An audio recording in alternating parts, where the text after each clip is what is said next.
دلم چه تنگه هوای گریه داره. داوود یونسی، کیبورد علی عاشقی، ضبط و میکس اصغر محمدی.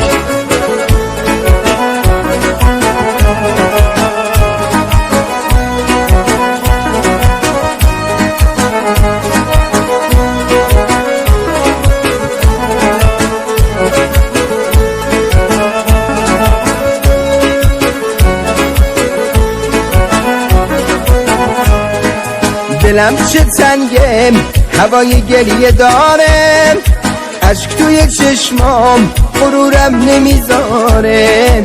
رفتی و تنهام جلو چشای این شهر، ریخته تو قلبم همه غمای این شهر. میخوام بخونم بغضی توی گلومه، انگار خیالت دوباره رو برومه. نرو میمیرم خونم پای چشاتم، درگیرتم من غرورم زیر پاتم. گاهی میخوام تو زندگیم نباشی، دلم میگه نه آخه تو خداشی. دلم میگه نه آخه تو خداشی.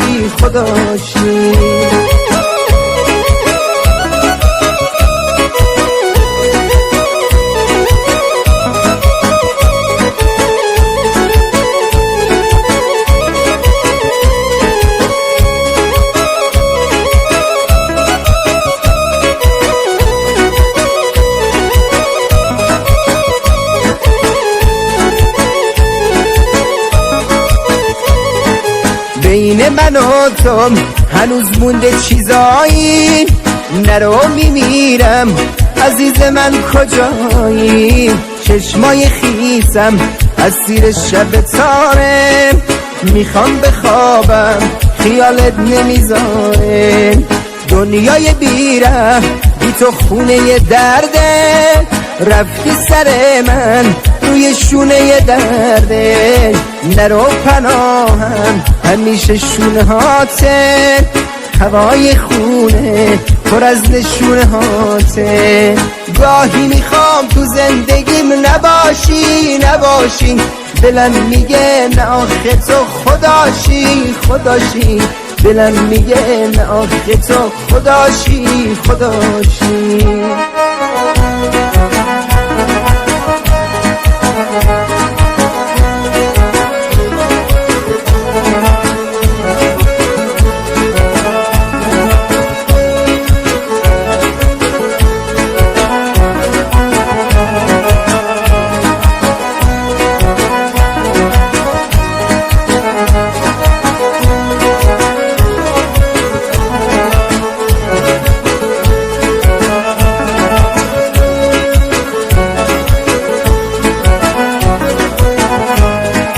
دلم چه تنگه هوای گریه داره.